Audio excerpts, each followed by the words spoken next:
எங்கள் சேனலுக்கு வரவேற்கிறோம். அற்புதமான கதைகள் மற்றும் வேடிக்கையான சாகசங்களின் உலகத்திற்கு தயாராகுங்கள்.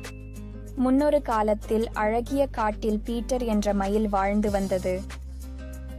அவர் தனது வண்ணமயமான இறகுகளை பற்றி மிகவும் பெருமைப்பட்டார். அவர் தண்ணீரில் தனது பிரதிபலிப்பை ரசித்துக் கொண்டு மணிக்கணக்கில் தன்னைத்தானே பார்த்துக் கொள்வார். முழு காட்டில் உள்ள மிக அழகான உயிரினம் என்று அவர் நினைத்தார். ஒரு நாள் பீட்டர் ஒரு கிளையில் ஒரு புத்திசாலி ஆந்தை அமர்ந்திருப்பதைக் கண்டார். அவர் ஆந்தையை புறக்கணித்தார். அத்தகைய ஒரு சாதாரண பறவையுடன் பேசுவது மிகவும் முக்கியம் என்று நினைத்தார். ஆந்தை தெரிந்த புன்னகையுடன் பீட்டரை பார்த்தது. உங்கள் இறகுகள் உண்மையில் அழகாக இருக்கின்றன பீட்டர். ஆந்தை மெதுவாக கூச்சலிட்டது. ஆனால் அழகு எல்லாம் இல்லை. உங்கள் அழகை வைத்து நீங்கள் என்ன செய்கிறீர்களோ அதுதான் முக்கியம். பீட்டர் கேலி செய்தார். அழகு, வயதான ஆந்தை பற்றி உங்களுக்கு என்ன தெரியும்? உங்களிடம் பேசுவதற்கு இறகுகள் எதுவும் இல்லை. ஆந்தை சிரித்தது. என் இறகுகள் வண்ணமயமாக இருக்காது.